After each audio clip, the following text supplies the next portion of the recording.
Our first panel session today is on how are Asian economies embracing and encouraging a renewed focus on corporate sustainability in a very challenging and unexpected 2020. Now, the panelists for this session are Ms. Sharifatul Hanizah Said Ali, Executive Director, Islamic Capital Markets Securities Commission, Malaysia. We also have with us Ms. Grace Hui, Managing Director, Head of Green and Sustainable Finance, Markets Division, Hong Kong Exchanges and Clearing.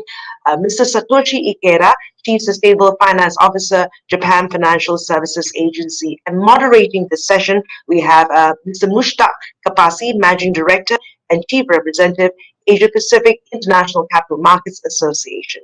Over to you, Mr. Mushtaq.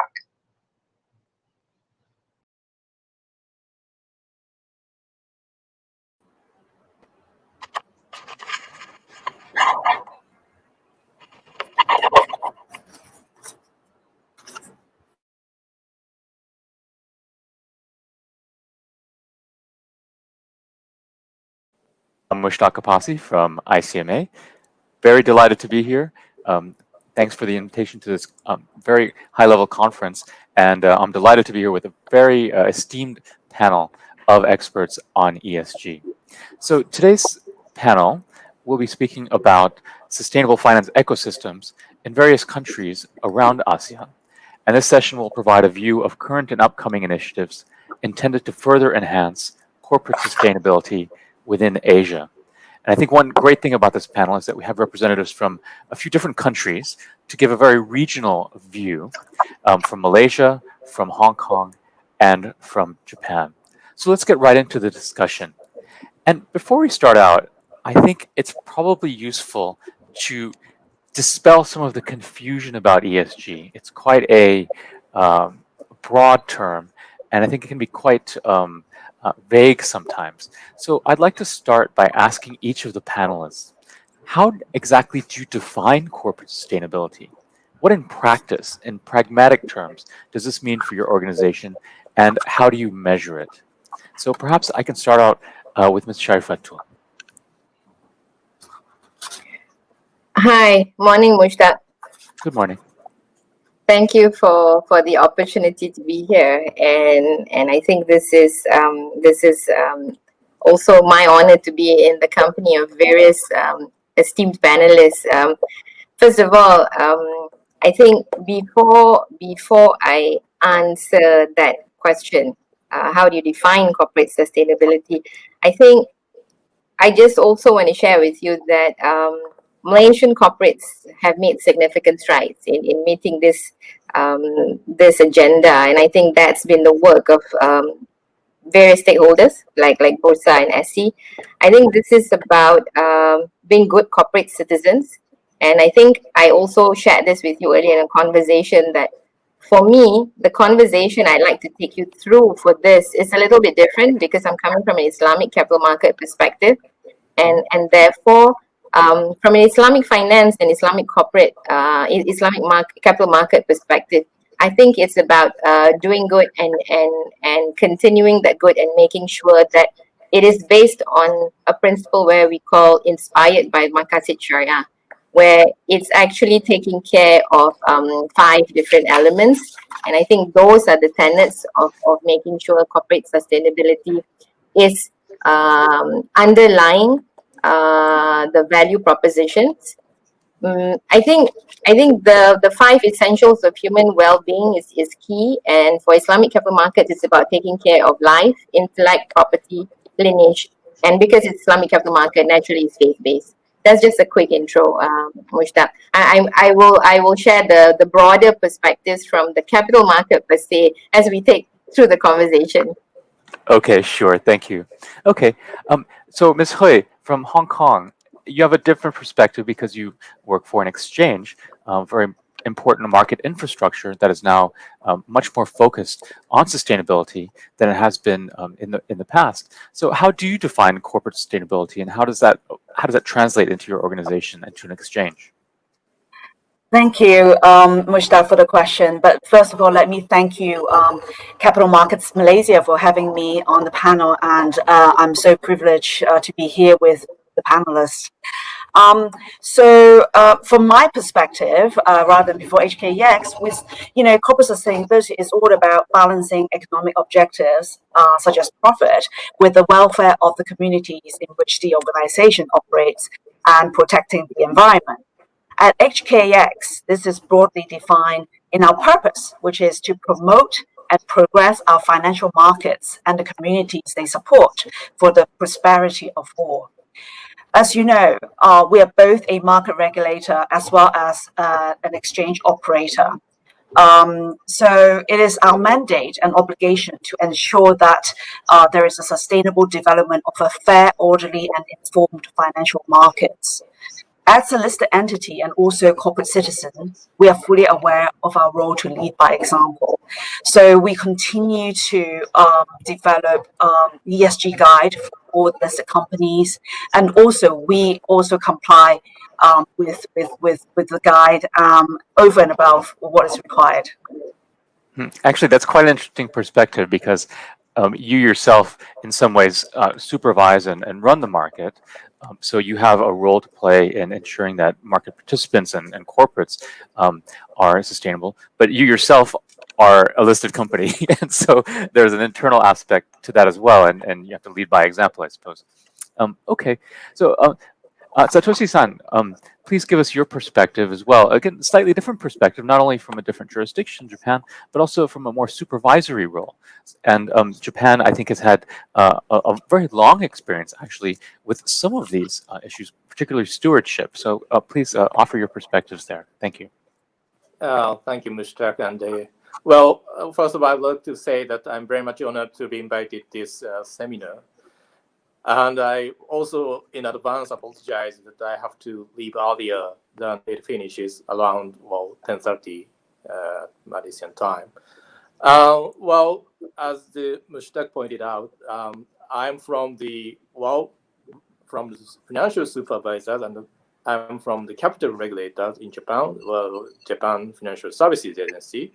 And so, I believe that at the core of the definition of the corporate sustainability, there is a certain risk element.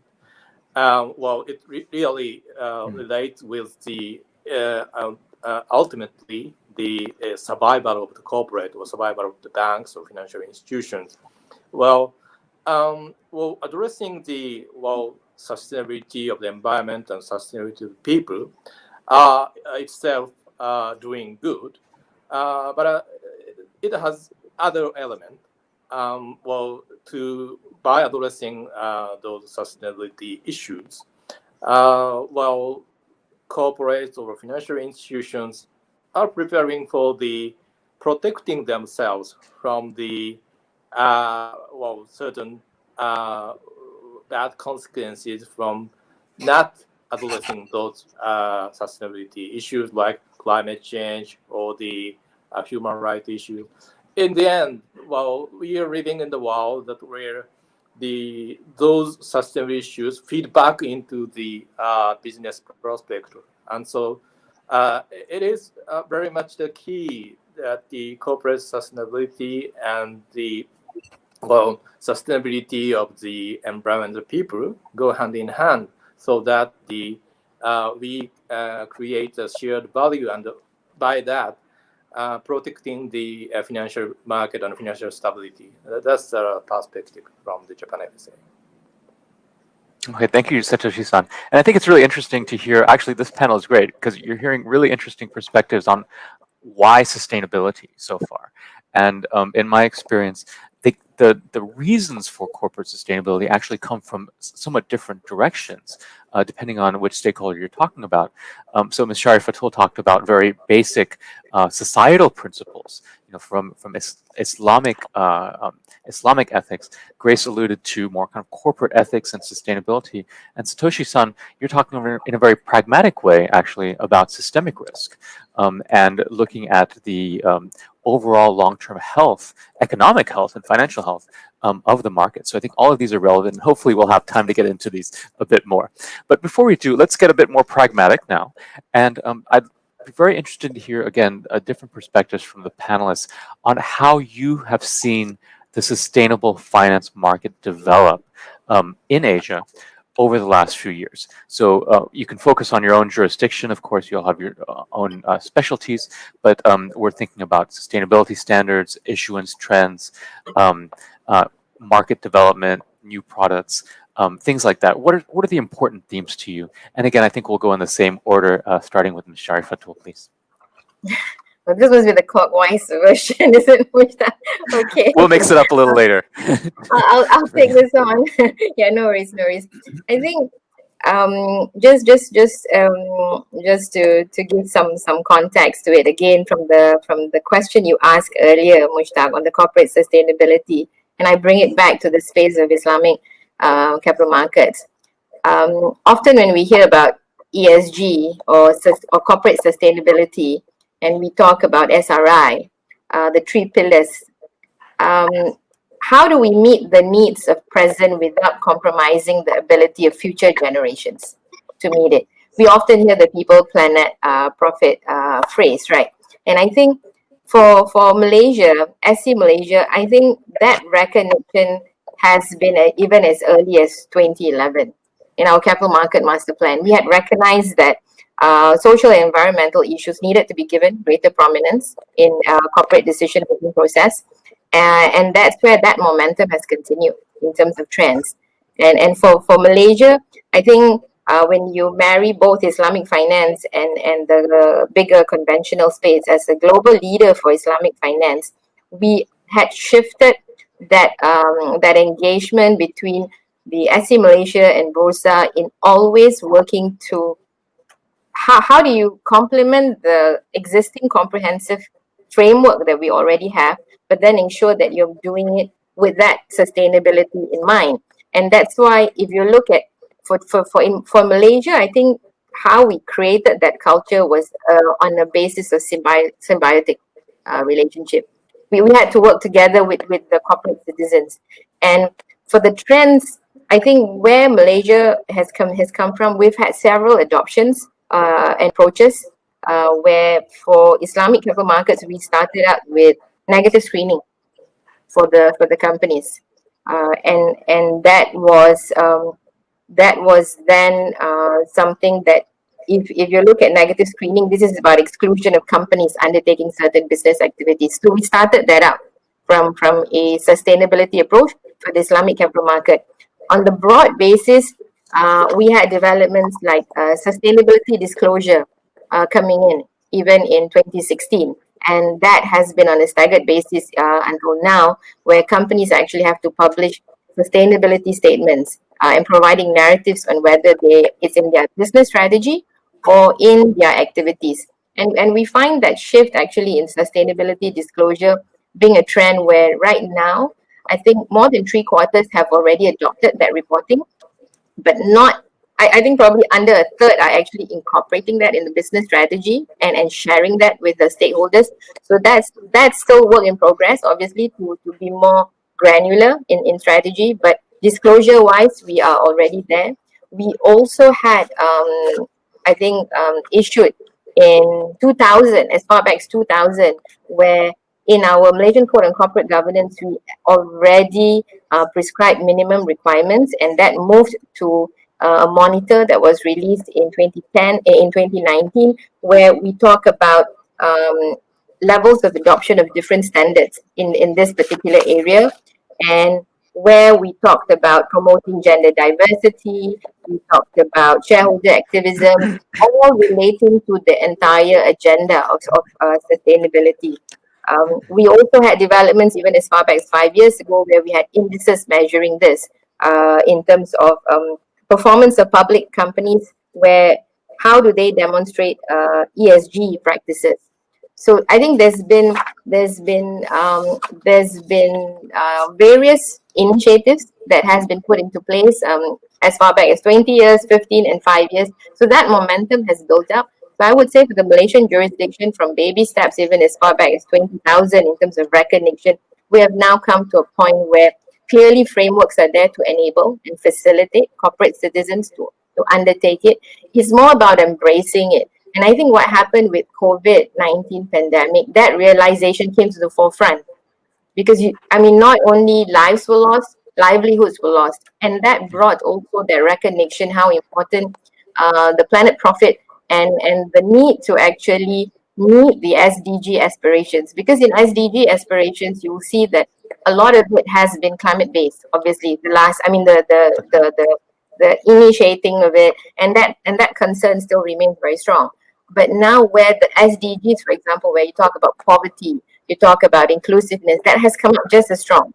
So I think these are developments and trends you slowly see coming on board because, for example, in Malaysia, from where we have been strong advocates of climate-related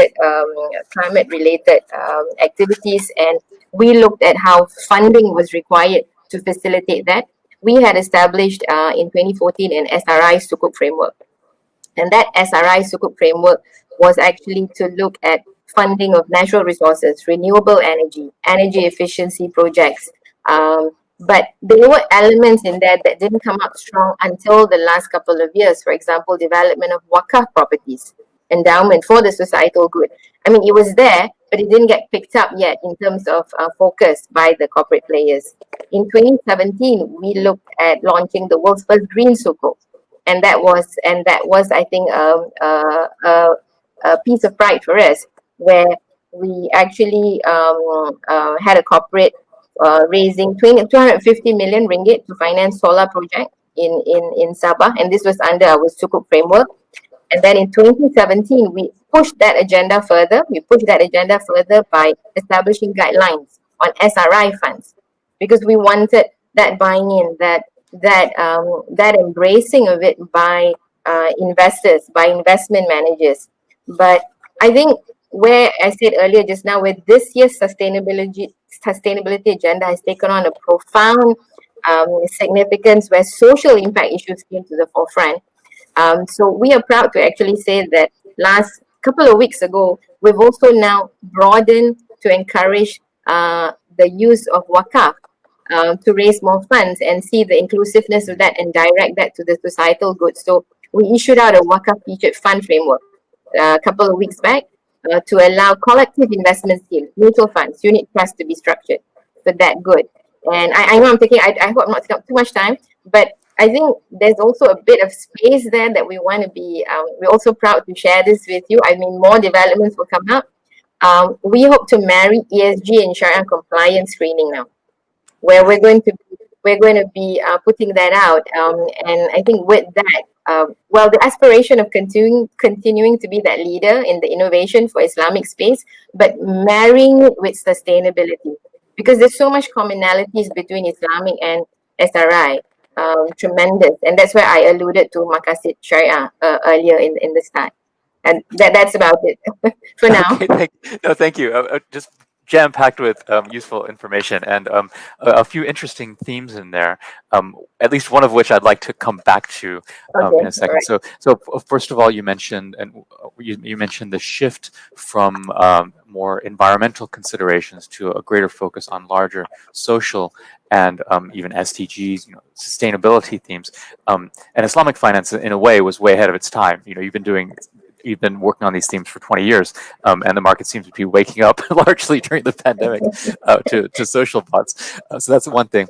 Secondly, you mentioned disclosure requirements and increased guidelines for that, which is a big theme that we're seeing globally, at least from ICMA, and I think Grace is going to be able to comment on that as well.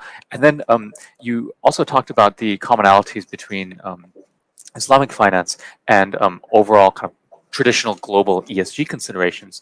And so I think that's actually quite a useful theme.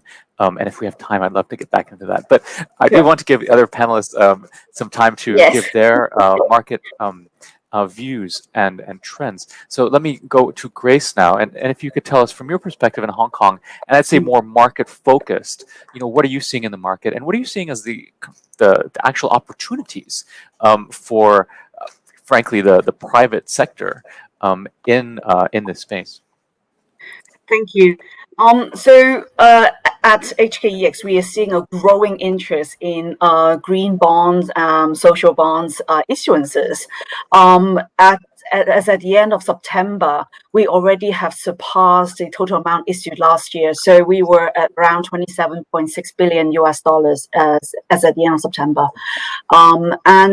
So I think the private listed companies are already seeing the benefits of issuing green bonds and transition bonds. And we are also seeing interest in listing applications in relation to ESG themed ETFs. So we are getting kind of inquiries from that perspective. For Hong Kong, the other trend we are seeing is that the availability of ESG ratings, the rising trend of benchmark providers and rating agencies publishing ESG ratings of our listed companies. Most of the time, these are unsolicited ESG ratings. So I'm getting calls from people trying to understand, why they're being rated, and some actually have unpleasant surprise as to why they've got such low rating, and so they wanted to know how they can improve. So actually, I do see the benefit of publishing ESG ratings. So at least we're getting the attention from the top executives that now want to do better in terms of ESG. So to help them to do better ESG, what we have done at the exchange is that we have recently upgraded our ESG guide to have mandatory disclosure in terms of how the board is involved in considering ESG issues, and how they have incorporated ESG risks and opportunities into the overall corporate strategy. The reason why we wanted the board to be involved is that, as you know, in the ESG reporting is not new, but whenever we do a sample check on the ESG reports, we have seen a lot of plain statements and maybe cut and paste even, and disclosing things that are not material. So we think that it is important that it's no longer a tick the box exercise, and that the board should be fully involved in consideration of ESG issues. So the latest amendment includes that mandatory disclosure. We also have upgraded our social KPIs to now comply or explain. Before, it was a recommended best practice disclosure, but we think that social KPIs should not lag behind environmental KPIs. We believe social KPIs are equally important, as demonstrated by the pandemic. The other thing we have included in our guide is the climate risk disclosure, pretty much following TCFD practices. So I think where we're going is we're seeing more demand for ESG data, hence the upgrade of our ESG guide, and for more disclosure around social and on climate. So I think I'll leave it as that, Mushtaq, and I'll give Japan. Okay, thanks. Yeah. And you touched upon a couple of themes that I'm also seeing, I think, which are very important. One is that sustainable finance has gone far beyond just green bonds and a couple of Islamic structures, right? It's an entire ecosystem, and that includes rating agencies, that includes all sorts of service providers. And the second theme that we're seeing, especially this year, is the importance of data. So we're really seeing a focus on data in terms of getting the right measurements, getting the right impact. It's not only enough now just to say you're green or not green. What's important to investors, and I think to regulators as well, is quantifying that in order to make good decisions about risk and about impact. So Satoshi-san, I know you have to leave soon. So if you don't mind, I want to pose you a three-part question and see how far you get. Okay. So the first part of the question would be the same that I posed to the other panelists, just giving your sense of the trends and the latest developments in sustainable finance. Then we also have a question from the audience already, which I think is quite relevant to Japan in terms of the commitment to net zero by 2050, and your views perhaps on how this will influence Japanese investment and even business decisions outside of Japan. And the third question is maybe a little bit tricky, and you can decline to answer it. But I'm curious for your views on when um, when regulators or when the market tells investors to focus on ESG considerations. To what extent might that be inconsistent? There are certainly people who argue that looking at sustainability is potentially conflicting with the fiduciary duty to maximize investment returns. And how do you, as a supervisor, think about this question and perhaps respond to the doubters? So again, sorry, 3 questions, but please feel free to address them as you wish. Well, thank you for the full set of questions. Sure. All questions are very tough to answer, but I will try. Thank you. Well, first of all, actually I'm impressed that in Malaysia or Islam in the context of Islamic finance, the exclusion is the first step that the ESG was embraced. In the case of Japan, it's a bit different. From 2014 to 2018, the ESG investment in Japan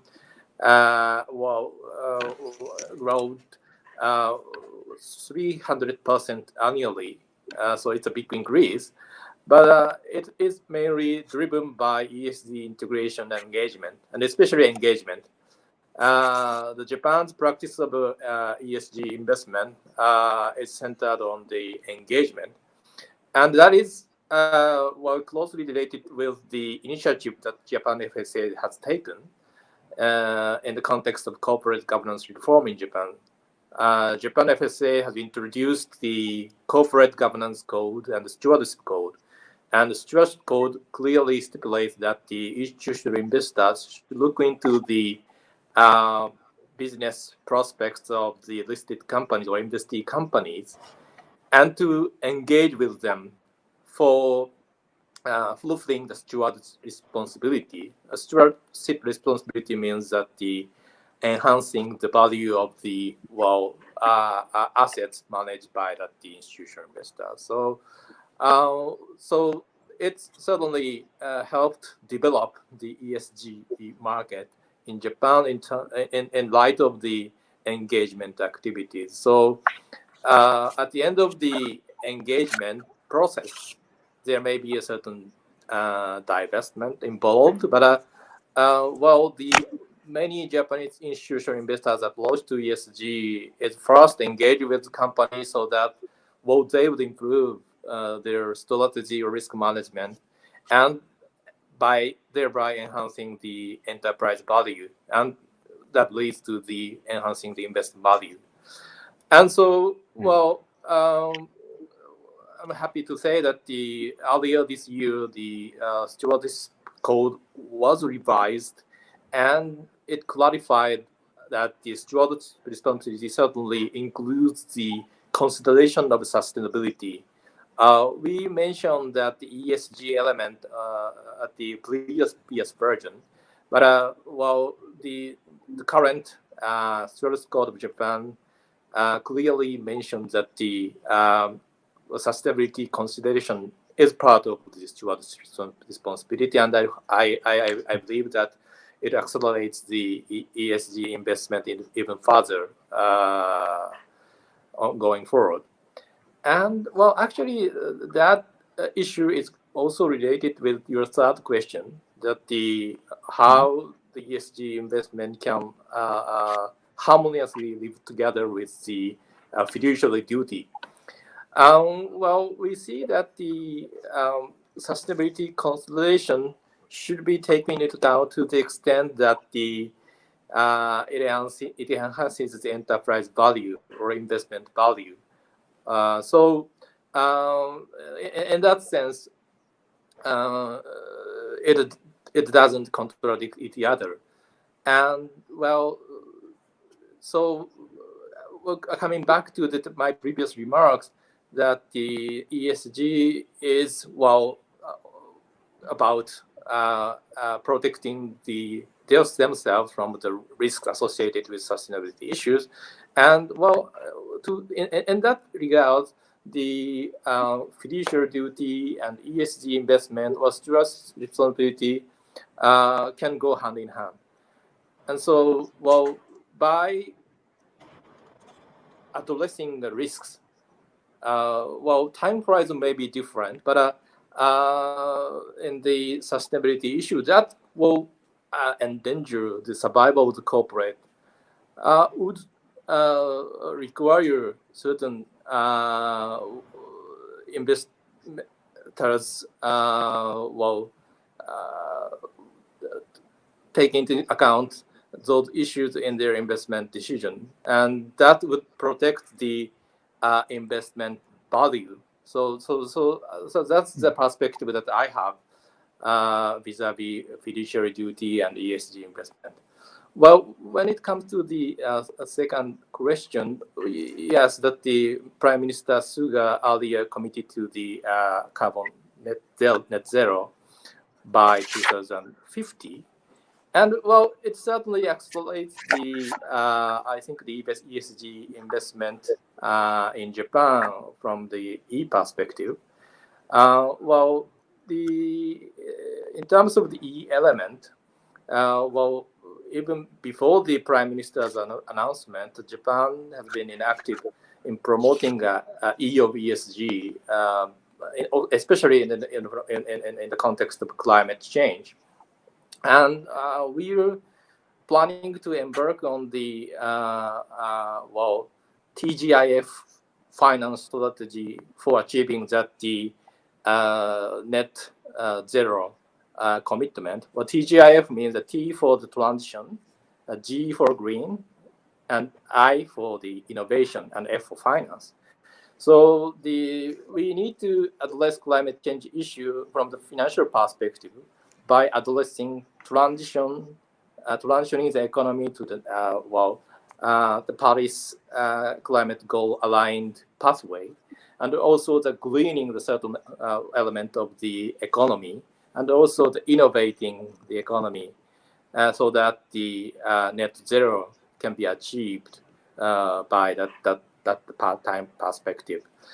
And so, well, all in all, I talked about the environment issues of ESG, but finally, I would like to say that the certain social element, well, green bond and social bond and the sustainability bond issued in Japan actually surpassed the last year's volume earlier this September.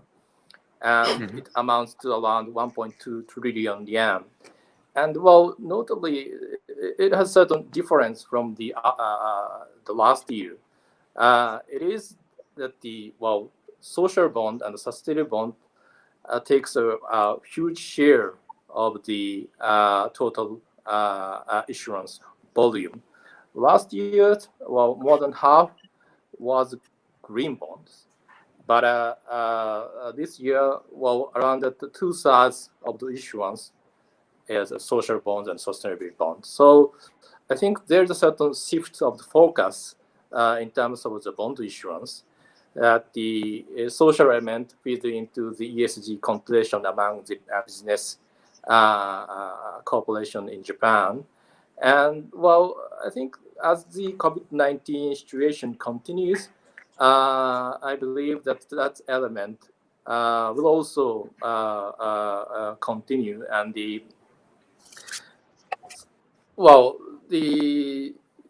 believe that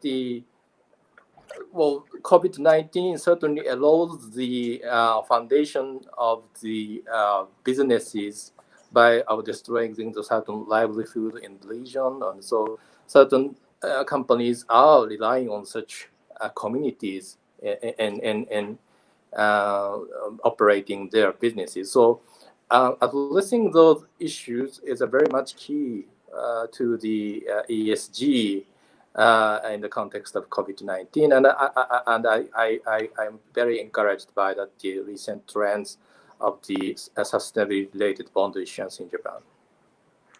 Okay, thank you so much, and really appreciate the extremely comprehensive and multifaceted answer as well. One point I'd like to just emphasize from your remarks is on the net zero pledge, and this is actually quite an encouraging sign, at least for me personally, because one thing I think we've been worrying about this year, especially with the focus on the pandemic. I mean, it's been a good thing that there's been more focus on social. The social part of sustainability, that's great, things like employment, livelihoods, and so forth. But I think there was a worry, certainly in the kind of climate community, that that the green aspect has been sort of put on the back burner in favor of more social development. But the fact that many leaders, including Prime Minister Suga, are coming out with net zero pledges at an extremely high level is actually quite encouraging. And that will obviously require some significant, not only action, reforms, investment, divestment, perhaps, by the financial industry. Okay, well, thank you very much, Satoshi-san. And one thing I'd like to go back to now is this question of disclosure, which I think is a very pertinent topic at the moment. We are seeing many initiatives to increase disclosure and make improved disclosure, not only at a global standards level by NGOs and multinational organizations, but also at the regulatory level, and also at the exchange level. So, Grace, I'd like to ask you about your experience with this. So, I know Hong Kong Exchange has ESG disclosure requirements for listed companies. Hong Kong investors, fairly or unfairly, are known as a relatively pragmatic lot, let me say. And I have to admit that I personally, sitting in Hong Kong, have sometimes heard, even investors say, well, do we really need all this disclosure? Like, what does it really matter? Isn't it just kind of more costly for corporates? And so my question to you is how do you justify, how do you answer this from an exchange point of view, and also who's benefiting? Where does the support come from in the market for increased ESG disclosure at an exchange level for listed companies? Thank you. So I often hear this as well. Why do we have to do all this disclosure? Who's going to read it, and who cares, right? But actually, as I said earlier, ESG is not a CSR really, but a way to manage a corporate risks that are in the environmental, social, or governance. So one needs to look at, for example, why are the banks coming out, with looking at the loan portfolios, and how much is it of the collaterals are stranded assets. I mean, all of these are really important in terms of managing risks. And as you said earlier about the COVID situation, and this, how it has really impacted everybody, including the supply chain, and that forced listed companies to really look at how where the supply chain and how they can make sure that business can be as usual despite pandemic. So I think all of these disclosures would be important for investors as well, because for investors, whether they continue to invest in a company would be to see how well they have managed the ESG risks, so I do see an importance of ESG data, and the demand for it will continue to grow. Okay, thank you, Grace. And Ms. Hanizah, how would you respond as well to this potential concern from corporates, but even from investors? Frankly, some investors might say, "Well, I don't need I don't need the company I'm investing in to be diverting its profits to this kind of disclosure or these kinds of activities. I'm just looking for my dividend and for my returns." And how do you, as a supervisor, respond to that? I think maximizing returns, Mushtaq, is always at the forefront of any investor. And then you try and balance it, of course, with the managing of risk. But if we take many, many steps back and look at the whole agenda of corporate sustainability, And as Grace rightly pointed out, it's not about CSR, it's actually about managing the way one operates. When you look at it, sustainability, ESG, the values that's spouted in there, it's about a way of life. And at the end of the day, when that's translated into corporate earnings, bottom line, the people, planet, profit mantra, you will see it in the long run. It will pay off. But right now, I think the blinkers are on in that sense that you're seeing a very different view because you're shifting mindset. And there's always about stakeholders and boards, for example, maintaining the stand that, how do you manage return and the ROI in it versus, I think I saw a question just now on where do you make impact. And I think that's where impact investment is slowly coming up as a theme where you are able to measure it. You're able to measure the good that you put to it.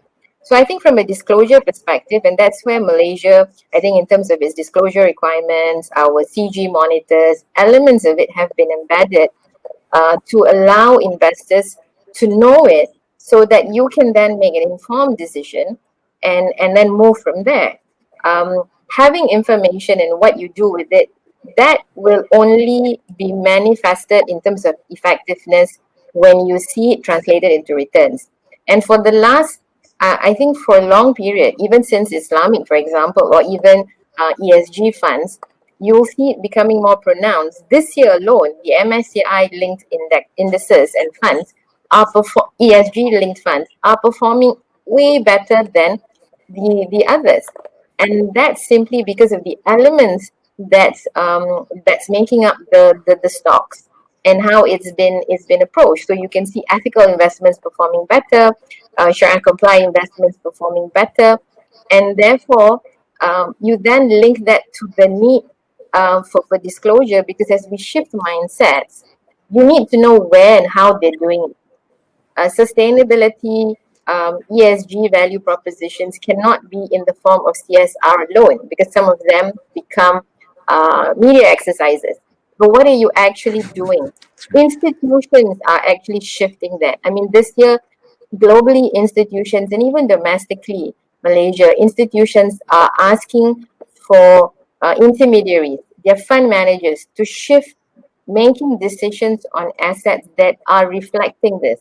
And when that gains momentum, you will see that it becomes a way of life. And disclosure no longer is questioned, but it's a way we do because you're making it transparent for investors.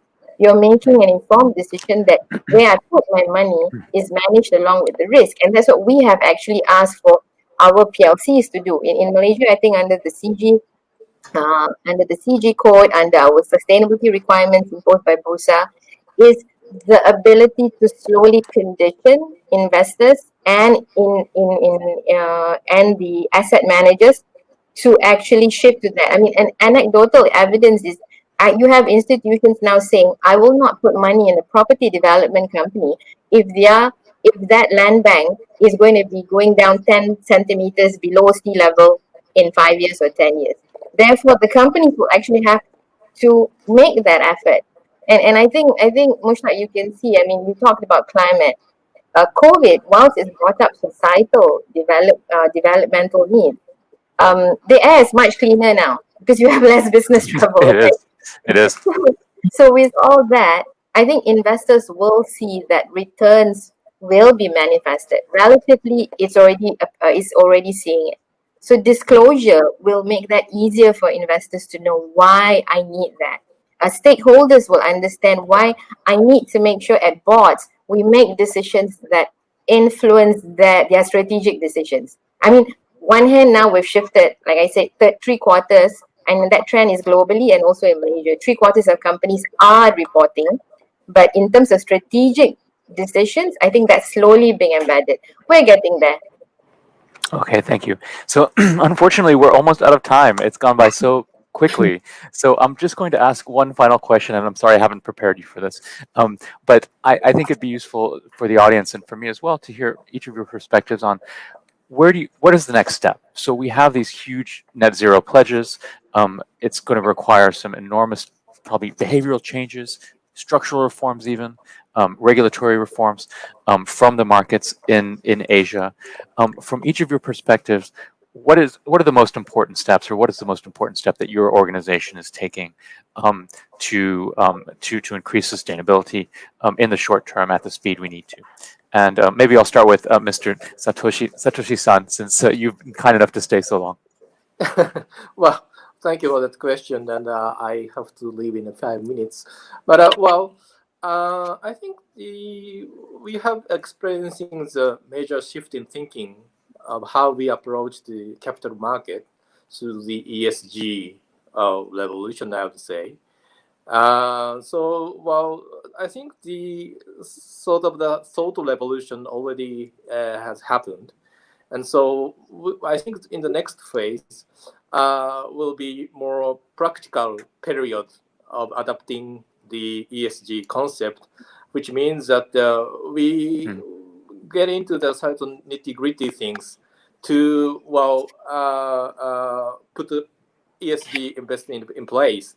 And that means first that the data issues and the how the exposures to the certain sustainability related risks is located. Those kind of thing is very challenging and also the daunting task, but I think the necessary step that we need to take. And so disclosure is one element, but I don't think that disclosure cannot fully disclose everything. No, And can't solve so everything. we need to be well equipped with certain capability to interpret and judge the certain lack of data to assess that the certain non-financial element of the business, corporation, and financial institution. So data and the capabilities enhancement, development is the next very important challenge. And so in that field, I don't have the answer, but we need to very much work together to cultivate this new field, and so that the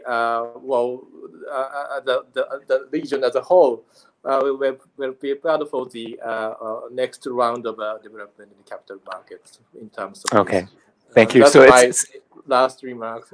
Thank you. yeah, it seems we're all convinced of the principles, or most of the world has, but now it's the real work begins, I suppose. Grace, Sorry, I if have you to could give leave. us some. Thank you so much, Satoshi-san. Really appreciate it. Grace, if you can give us some final thoughts, please. Sure, thank you. So with the carbon neutrality announced by China as well, I think the demand for kind of green bonds and other kind of bonds will come out as well to help the transition. I've heard that 5.5 trillion US dollars is actually needed over the next 30 years to help China overhaul the entire energy system. And so where they're going to get that money will require kind of international as well as domestic financings in that area. Now, as my colleague in Japan just mentioned, disclosure is very important. So what the exchange we have done is we are about to launch our Sustainable and Green Exchange, which is an information platform.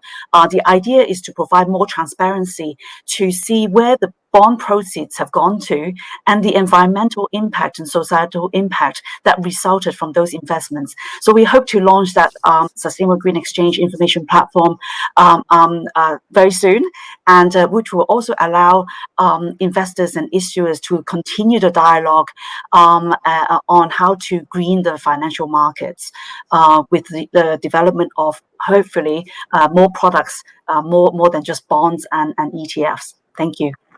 Thank you so much, Grace. And Ms.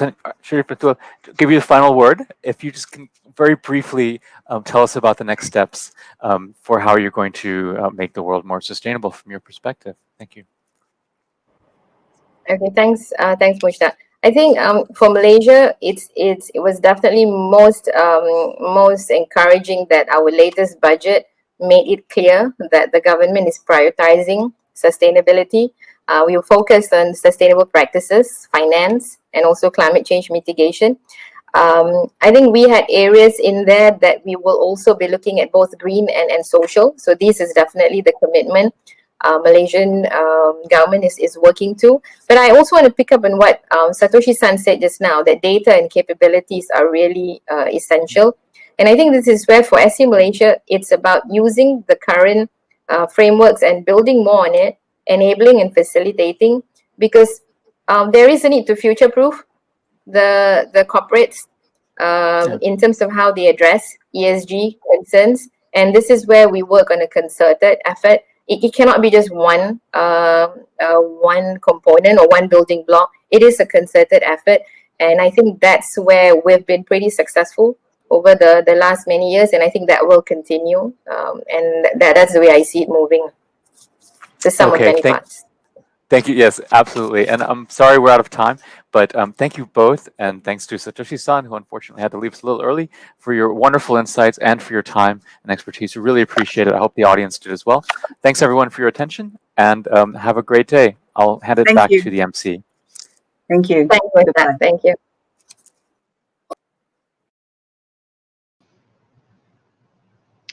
Thank you to Mr. Mushtaq and all the panelists. We will be taking a short break and we'll be back here 11 a.m. Malaysian time. In the meantime, if you haven't visited the virtual exhibition, please do so. Our session at 11 a.m. is going to be a very interesting panel session. The topic is corporate leadership for the ASEAN we want. So we'll see you in about 30 minutes. Thank you.